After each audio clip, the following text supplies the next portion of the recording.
Starting a shift at Narre Police Station, Victoria's first South-Sudanese police officer, Constable Kor Thieg, begins his patrols. So there are a few shops over there. We'll go and patrol around. After arriving in Australia 12 years ago from a Kenyan refugee camp, the 31-year-old represents the changing face of the police force and has become somewhat of an unintentional inspiration for the next generation. The first few months on the road have been really incredible. I am happy to be in this role. 8 South Sudanese teenagers are now following in his footsteps. Yes, he's a role model to me. Including Year 11 student Vike Ashian. Come through, Vike. They're taking part in one-day-a-week traineeships in police stations across Melbourne, being taught business skills for behind-the-scenes roles and given full access to officers. I just thought back then, because I've seen a couple of arrests outside, and I thought police were aggressive people, but at the end of the day, they're really friendly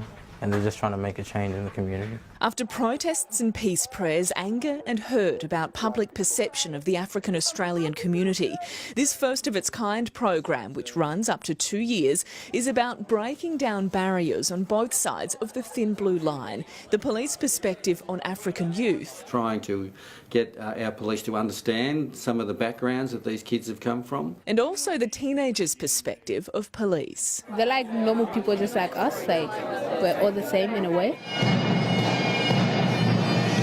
All but one of the teens arrived in Australia as refugees, coming from a country where police are known for corruption. Here they're offered an inside look at what it takes to become a Victorian police officer. They're given the chance to put themselves to the test. John's a powerful young man. He's got 53. And the opportunity to help shape the future of the force. I don't like people just assuming the worst of me because of my skin tone. Because of others doing what they've done, I want them to know me for me. The program teaches students to do everything police administration staff do, so answering phone calls in the watch house, attending to counter inquiries. At the end, they can apply to join the police force, or if they choose another career path, they'll receive a personal reference from senior police. You serve the community, you'll feel the pride of that role. Karianne Greenbank, 9 News. Queensland is watching the #1 news hour.